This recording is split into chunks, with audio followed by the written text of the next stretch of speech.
Hi guys! Ako'y nakaluto ng pang-ulam namin ngayong gabi. Ayan, nagpalambot ako ng isang buong manok. Tawag dito samgyetang.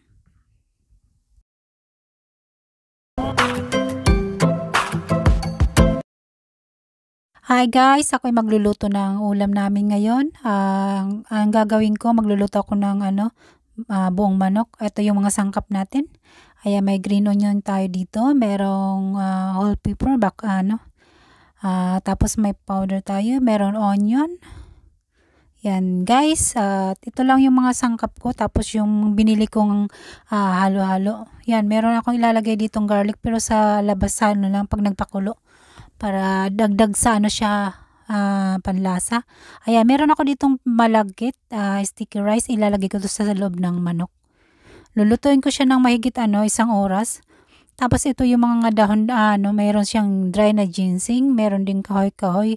Halo na siya, meron siyang para pantanggal siya ng lasa ng manok. Ayan, may mga dry na ito, isang buo lang manok ang binili ko.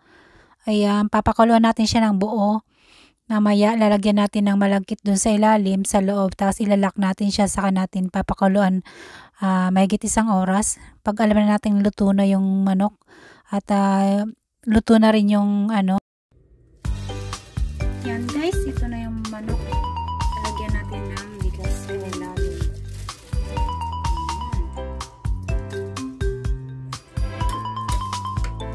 Para maluto siya.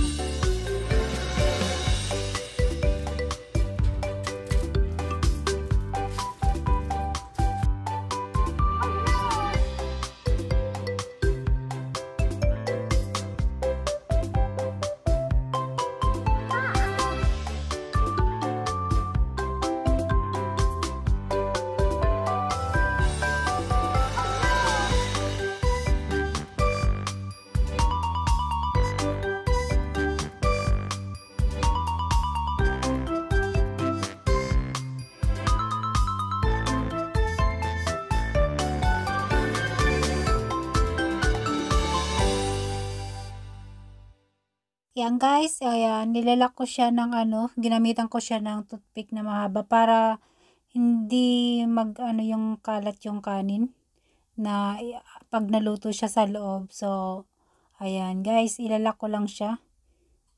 Dapat pala ko lang yung dalawang paa, yung baba mo lang siya. Kaso ang hirap, nahirapan ako kaya toothpick na lang ginamit ko guys. Ayan, para okay na rin siya. At ngayon, tatapusin lang natin to para mailuto na natin. Ayan, diretso lang natin tong ilak ang manok.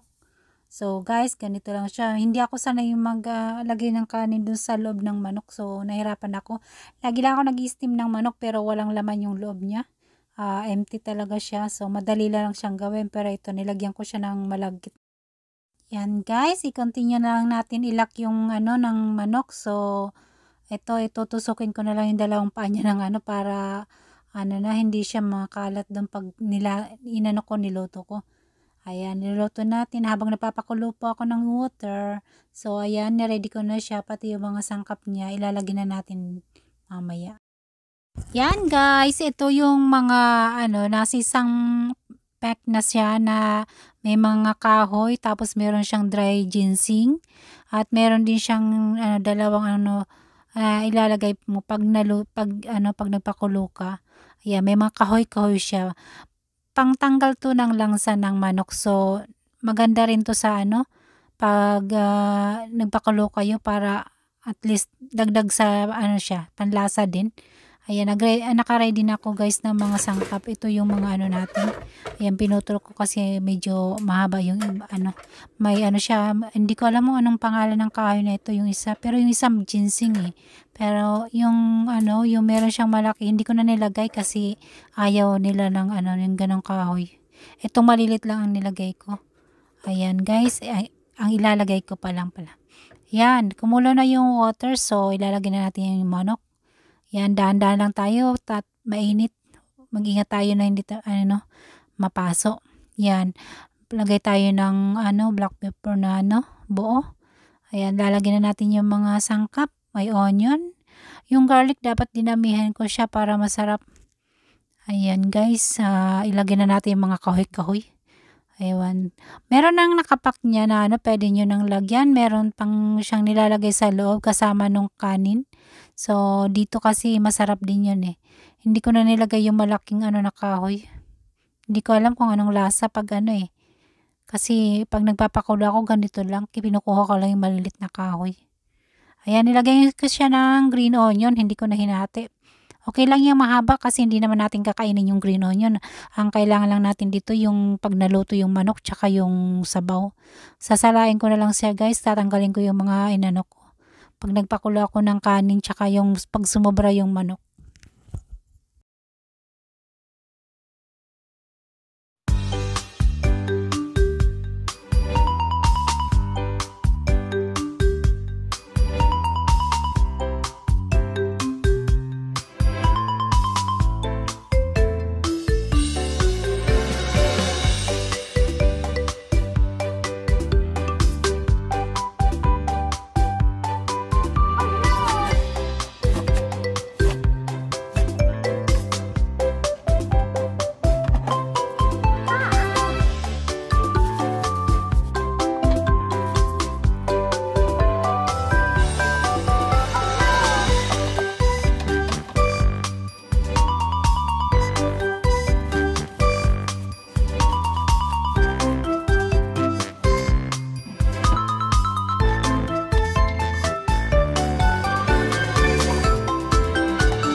Guys, ito yung mga ginawa ko mga side dish kanina. Ayan, meron tayong ditong garlic chives.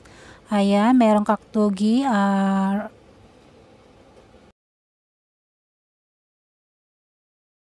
Meron tayong kimchi.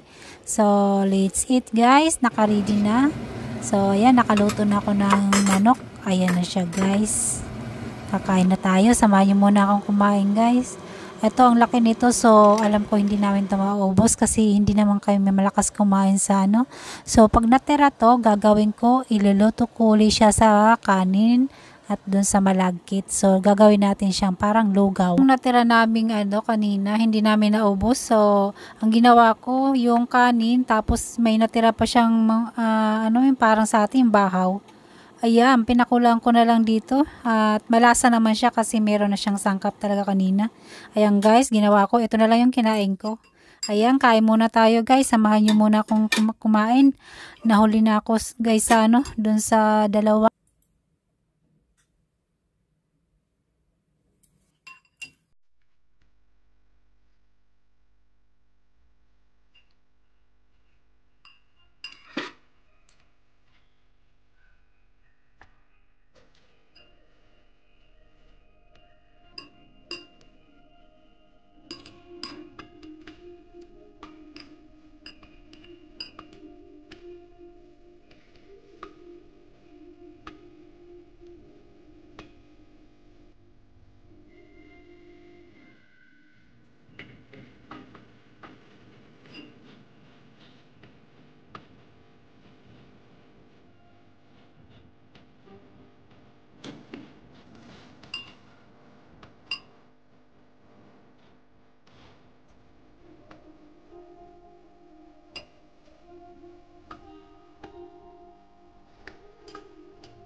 Hi guys, ako'y malapit nang matapos kumain. Maraming salamat and thank God. Nabusog na naman tayo ngayong gabi.